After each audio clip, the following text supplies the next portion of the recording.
Selamat datang di alur cerita anime. Dan inilah dia, Muscle Magic and Muscles. Episode keempat. Episode kali ini dibuka dengan memperlihatkan turnamen duelo yang tengah berlangsung. Turnamen itu dikhususkan untuk para murid yang pro dalam dunia sapu terbang. Namun seperti yang kita tahu, mesin tak memiliki sihir, membuat kita bisa menerbangkan sapu terbangnya itu. Di tengah asrama Adler yang terus tertinggal poinnya, Mas hanya terdiam di daratan, hingga membuat semua orang di sana mencaci maki dirinya. Tom kemudian datang, dan seperti memberikan semangat padanya. Hal itu jelas saja membuat Mas tidak paham maksud dari ucapan Tom barusan.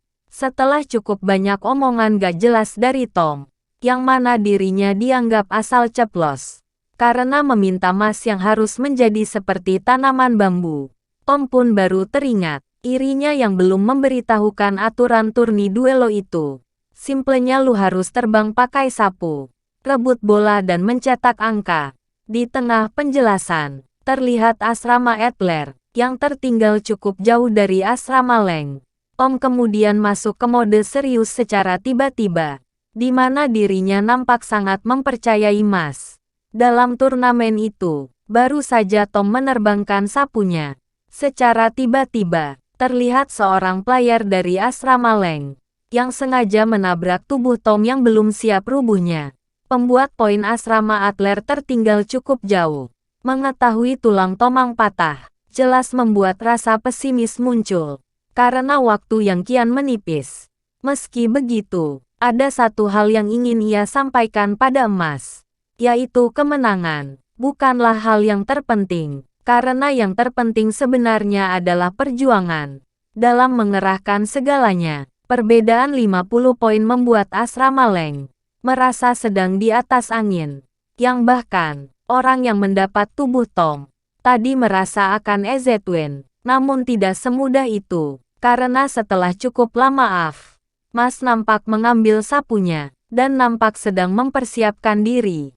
Dengan segenap kemampuannya, melihat Mas yang meluncur ke atas, membuat semua orang terkejut, dan mengira Mas benar-benar terbang menggunakan sapunya. Namun ternyata, sungguh di luar Nurul dan tidak habis fikri. Mas terus menendang udara, tanpa henti-hentinya, hingga membuatnya seolah sedang terbang dengan sihirnya. Mas kemudian meminta operan ke player setimnya itu. Setelah diberikan, semua orang masih ragu, Mas dapat menembus pertahanan asrama Leng yang sangat ketat itu. Semua player asrama Leng kemudian meluncur untuk merebut bola dari tangan Mas. Namun sesaat kemudian, satu poin yang dicetak oleh Mas barusan menghasilkan harapan bagi asramanya sendiri. Para netizen yang melihatnya pun masih tetap pesimis, karena merasa waktunya tidak akan sempat lagi. Akan tetapi, secara ajaib, bola yang dilempar Mas tadi kembali tepat di tangannya lagi.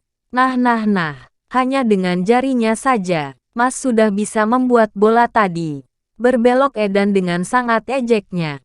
Tidak cukup dengan 2 poin, Mas kembali bersiap untuk serangan lanjutannya, hingga pada akhirnya, bersamaan dengan puluhan pohon yang didapat oleh Mas, para netizen hanya bisa melongo melihat momen ajaib tepat di depan mata mereka. 999 poin pun telah didapat oleh Mas.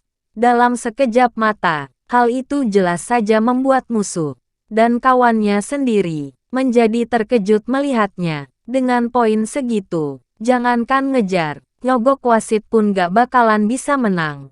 Maka dari itu pemenang touring duel itu jelas saja asrama Adler.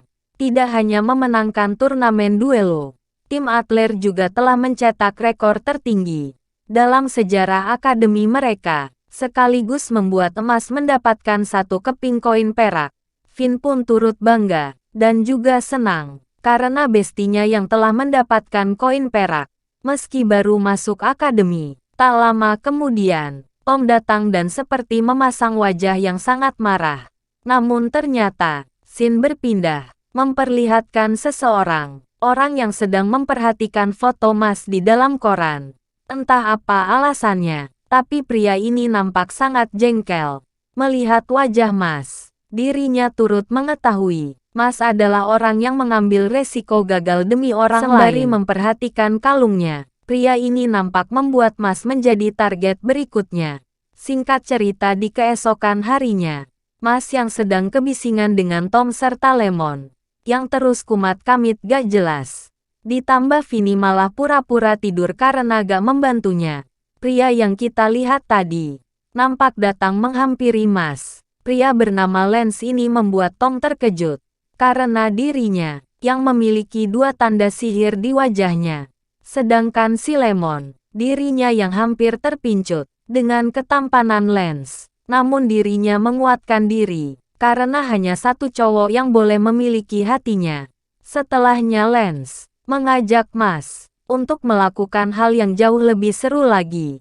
Mas yang tertarik pun berdiri, dan mengira mereka berdua yang akan main petak umpet, bersama dengan Lance yang mengeluarkan alat sihir khusus, yang ketika tutupnya dibuka, secara tiba-tiba, rupanya, botol ajaib itu bisa menyegel orang-orang ke dalamnya.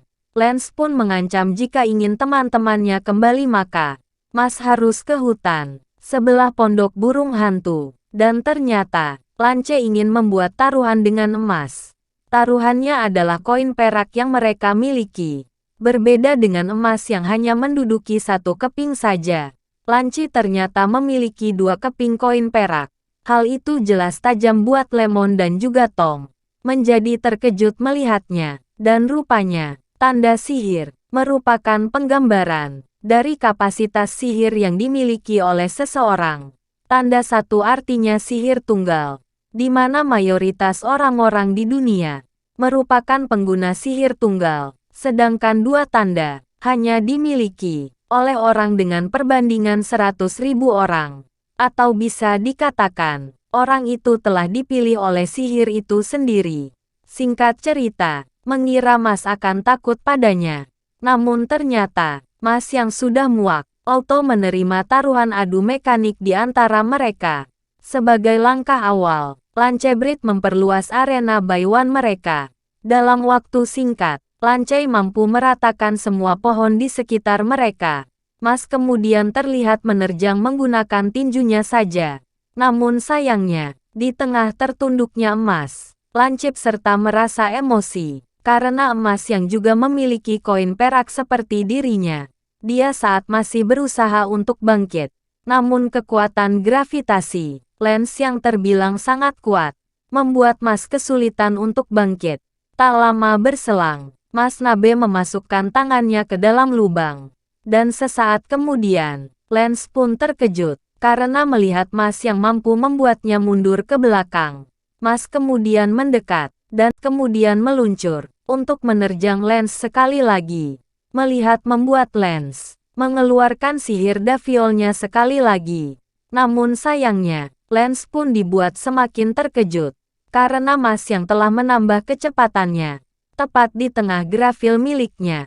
Namun serangan Mas tidak cukup sampai sana. Setelah berhasil memutuskan kalungnya, Mas yang memungutnya dibuat terkejut karena isi kalung milik Lance itu. Usai mengatai Lance yang pedo dan berniat memanggil polisi, hal itu jelas membuat Lance tidak membenarkannya. Setelah meminta untuk dikembalikan, Mas tanpa ragu mengembalikannya pada Lance.